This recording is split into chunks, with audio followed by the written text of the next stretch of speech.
बिस्मिल्लाहिर्रहमानिर्रहीम। अस्सलाम वालेकुम दोस्तों, बोल के जियो पे आपको खुश आमदेद। आज की वीडियो में हम पाकिस्तान की इकानमी को डिस्कस करेंगे। पाकिस्तान की इकानमी में हम आज 4 पॉइंट्स को देखेंगे।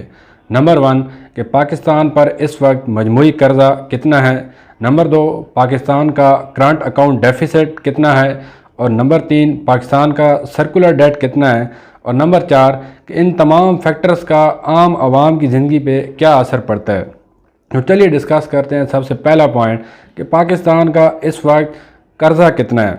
जो इस वक्त आज 2020 में जो पाकिस्तान का कर्ज़ा है वो है 44,000 अरब रुपए। और ये 44,000 अरब रुपए का कर्ज़ा ये यकदम से नहीं चढ़ गया, बल्कि ये गुज़िश्ता कई हुकूमतों से ये कर्ज़ा दिन ब दिन बढ़ता जा रहा है। पहले हम देख लेते हैं कि इसकी हिस्ट्री क्या है। कि जब मुशर्रफ ये गवर्नमेंट छोड़ के गए तो उस वक्त पाकिस्तान पे 6,000 अरब रुपए का कर्ज़ा था। और जब पीपल पार्टी हुकूमत छोड़ के गई तो उस वक्त पाकिस्तान पे 14,000 अरब रुपए का कर्ज़ा था। और फिर जब PMLN गवर्नमेंट को छोड़ के गई तो उस वक्त ये कर्ज़ा 29,000 अरब था। और अब PTI के आने के 2 साल के बाद ये कर्ज़ा 44,000 अरब रुपए पे इस वक्त पहुँच गया है। और ये पाकिस्तान की GDP का 106% बनता है। अब बात करते हैं कि पाकिस्तान का करंट अकाउंट डेफिसिट वो कितना है। तो 24 अगस्त 2020 को वज़ीर-ए-आज़म इमरान खान साहब ने एक ट्वीट किया जिसमें उन्होंने बताया कि जुलाई 2019 में जो पाकिस्तान का करंट अकाउंट डेफिसिट था वो $613 मिलियन था। और जो जून 2020 में डेफिसिट $100 मिलियन था।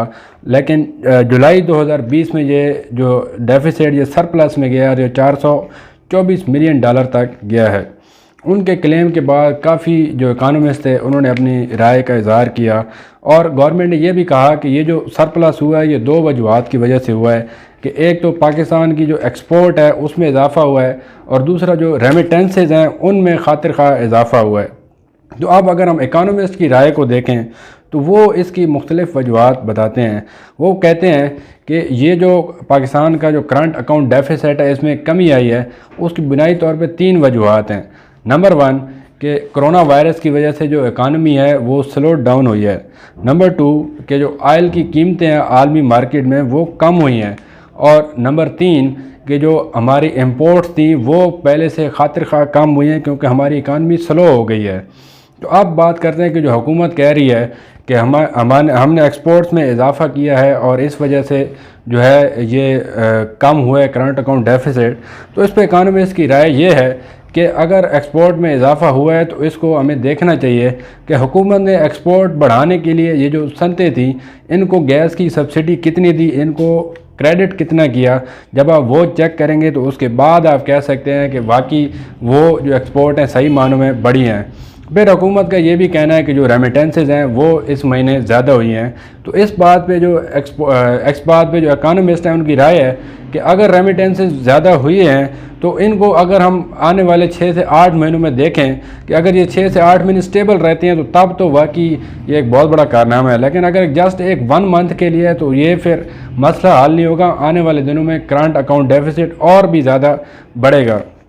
अब हम बात करते हैं कि जो तीसरा पॉइंट करंट सर्कुलर डेब्ट के बारे में। तो इस वक्त पाकिस्तान का जो सर्कुलर डेब्ट है वो है 2.2 ट्रिलियन रुपीज़।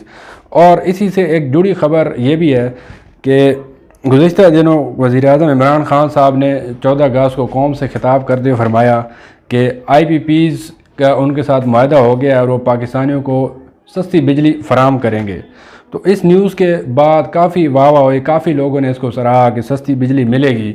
लेकिन आज ही द न्यूज़ में एक रिपोर्ट आई है कि पावर डिवीज़न ये सोच रहा है कि ये जो टैरिफ में कमी आएगी ये बजाय कंज्यूमर को पास ऑन करने के वो सोच रहे हैं कि इसको इस्तेमाल किया जाए सर्कुलर डेब्ट को ख़त्म करने में। तो पहले तो हम ये सुन रहे थे कि ये जो कमी आई है इसको पास ऑन किया जाएगा निचले लेवल पे, लेकिन अब वो भी पास ऑन नहीं हो रहा, वो भी जो है उसको सर्कुलर डेब्ट में इस्तेमाल किया जाएगा।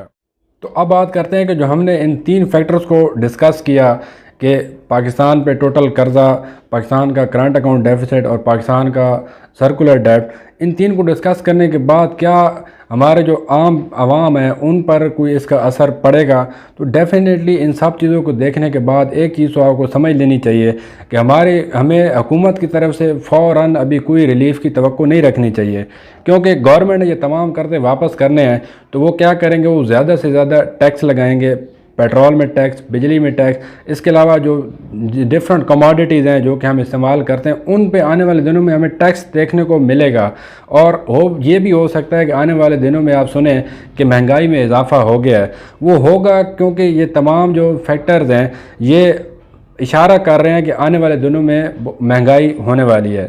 تو دوستو امید کرتے ہیں آپ کو یہ ہمارا تجزیہ پسند آیا ہوگا۔ اگر آپ کو یہ ہماری کاوش پسند آئی ہے تو آپ سبسکرائب کریں ہمارے چینل بول کے جیو کو، لائک کریں اور کامنٹ سیکشن میں اپنی رائے کا اظہار ضرور کریں۔ شکریہ۔